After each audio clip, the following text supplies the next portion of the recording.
Just want to say a quick thanks to Brian and Kevin and Grace for asking me up here. I'm very privileged for two reasons. One, because there's so many wonderful singers here this weekend, and second of all, it gives me the opportunity to sing some of my late granny's music. The first song I'm going to do is one of Mary Ann's. It's a song called The Maid of Ballymore.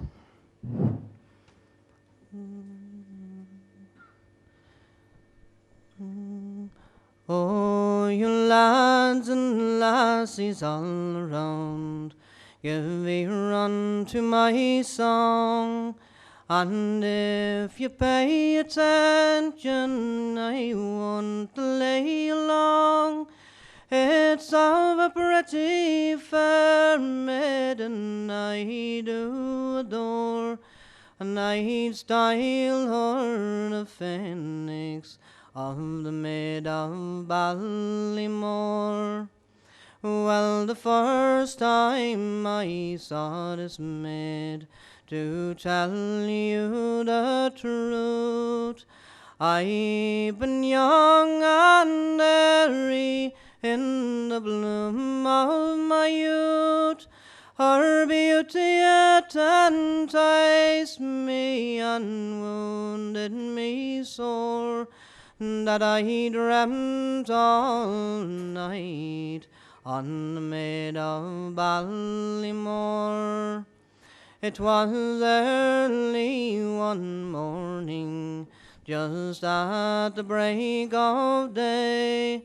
It been for recreation I happened astray, and as I was passing a pouring stream, I was suddenly oppressed by the same sweet heiress dame.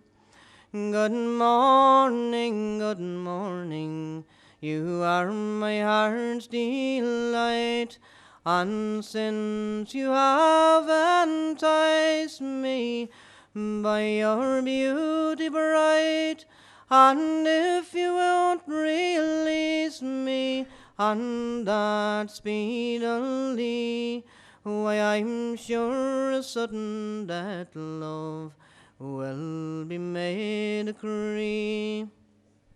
Mackie Bon, do not say so, I pray you won't say so.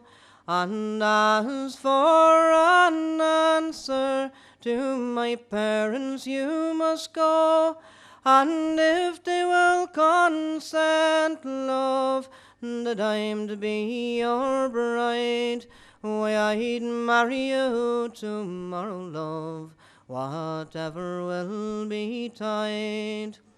Mackie Bon was overjoyed at hearing the good news, and to make him go the quicker, he tied on his shoes, and straight to her mamma, and the deal it was soon done. Mackie Bon, you are welcome this day to be my son. Mackie Bon is married now, and lives at his ease. He comes as he wishes, and goes as he please, and happier young couple 'twas never saw before than young Mackie Bon and the maid of Ballymore.